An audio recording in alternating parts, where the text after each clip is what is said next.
Hi Scorpio, welcome to your quantum reading with me, Jocelyn, the Quantum Queen. This is for Scorpio, Sun, Moon, or Rising, and as always, welcome to my crosswatchers. Crosswatcher, you could be dealing with a Scorpio, and the message could be for you, so feel free to take it however it resonates with you and your situation.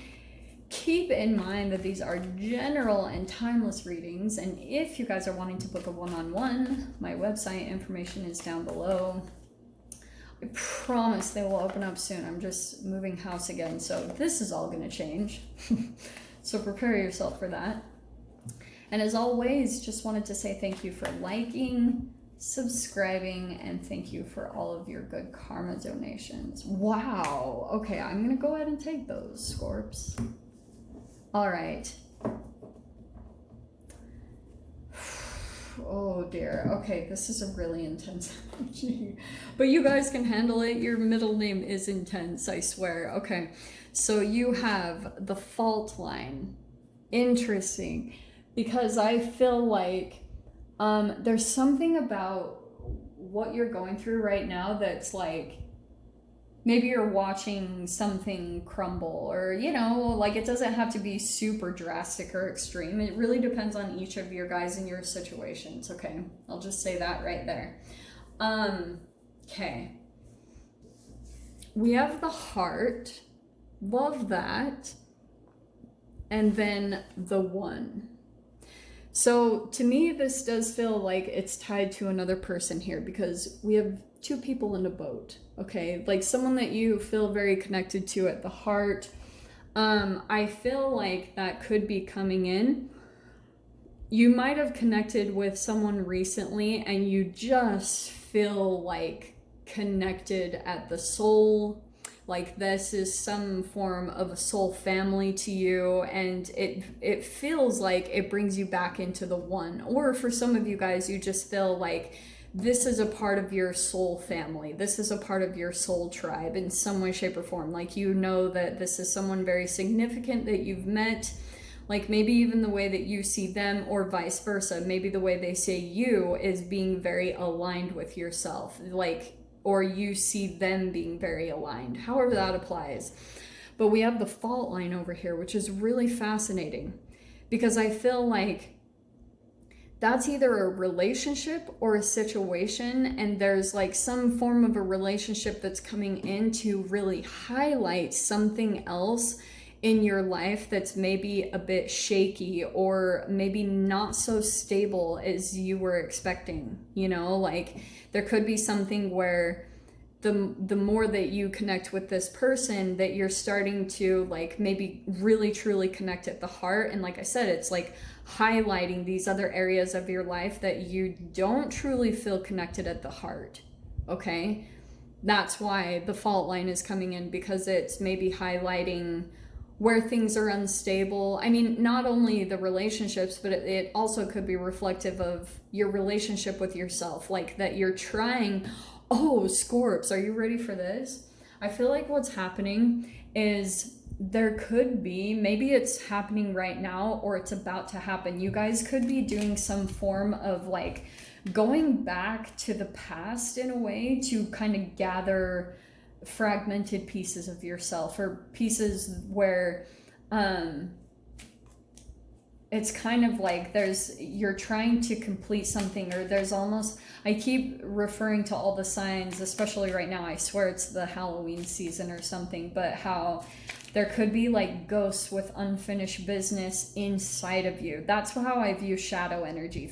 Shadow energy to me is free radicals, or lower vibrations that are programmed into the cells, and that can be passed down through your ancestral line, right? Because those are amino acids that have come together and they have constructed over time. That's passed on through the DNA.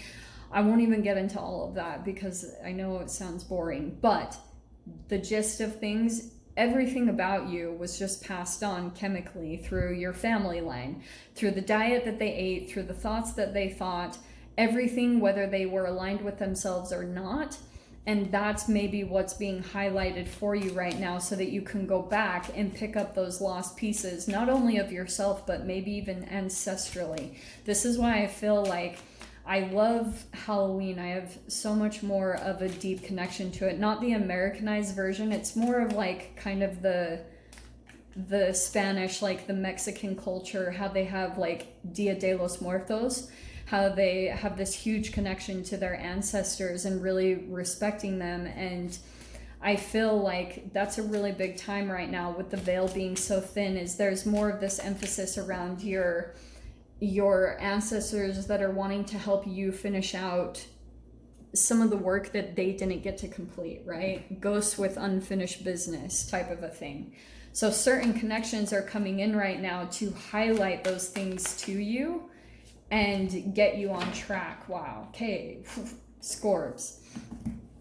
Very first card popping out is the Queen of Swords. So this is completely based around your boundaries, saying no to things that seem bigger than you, whether that's people or just your patterns. You know, standing up to your own fears, being able to get a hold of them. And to me, that's always this big time, like taking an assessment right now of what depletes your energy or what gives to you, and being very realistic. It's kind of like being the own boss of your life, hiring and firing as necessary, with foods, with people that are in your life, with your living situation, just being very decisive about what gives to you and what doesn't, you know, what's helping you to thrive right now. Because you've got hanging overhead the World card. There's a cycle completion coming in for sure. So I feel like also what's coming in, the Queen of Swords also could be communication.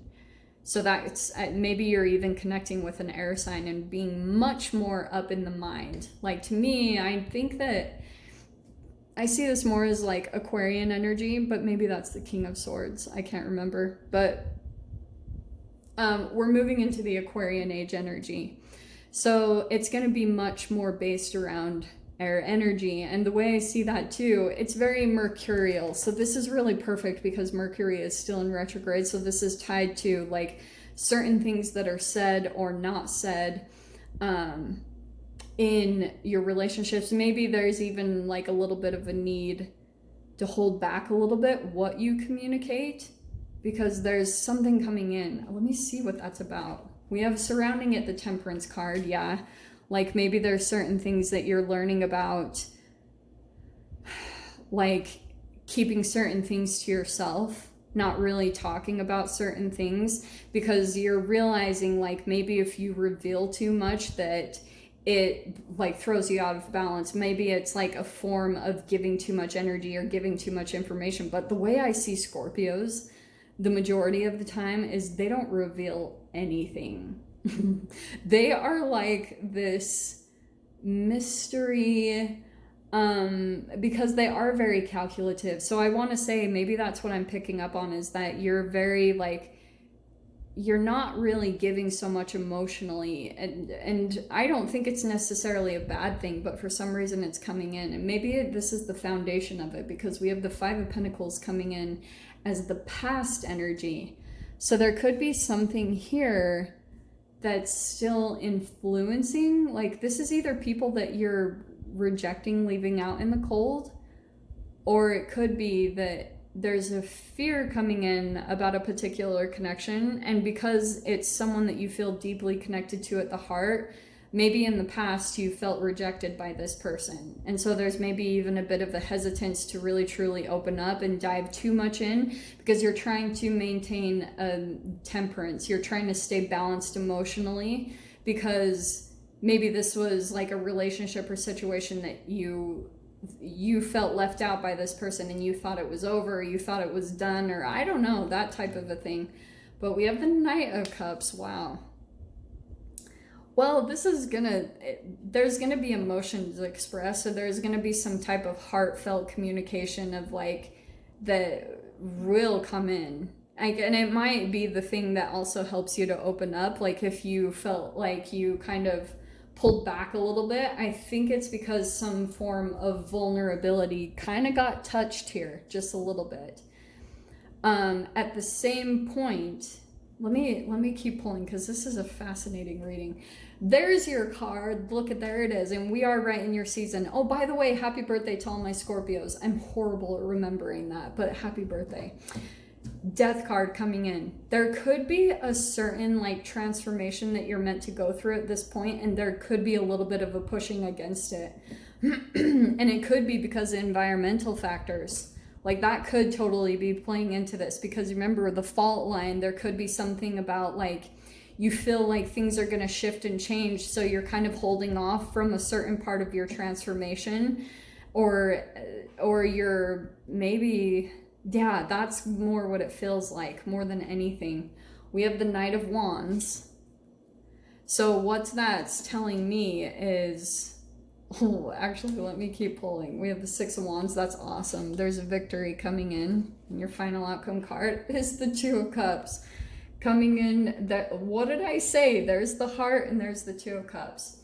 So there is a victory coming in between you and another person. And I do feel like there's, like, you guys are at some type of similar level. If the communication comes in at first, like I said, you might be a little bit more detached in your emotions, or like I said, kind of not revealing as much as you used to. But with the Knight of Cups and the Knight of Wands, I feel like it will turn more emotional. It's kind of like, at first you'll be holding back, and then all of a sudden it'll turn more like, oh, okay, here come the floodgates of the emotions. It'll just open up. And then Knight of Wands, there might be like, I mean, this is in and out. Knight of Wands can be a bit impulsive. So that could be the fascinating thing, is like, maybe you're connecting with a fire sign. There could be someone a little bit more fiery, or like a little bit more takes risks, does something like that, that you feel very connected to for some reason. Like, because you might be feeling like someone's on their path, or that type of a thing. That's what I keep going back to with the one. Like, you feel like you're connecting with someone that's on a very similar frequency or a very similar path to you. Okay, let me pull your door and then we'll dive in. We'll dive deeper into this. So look at that. We've got your door opening is birth.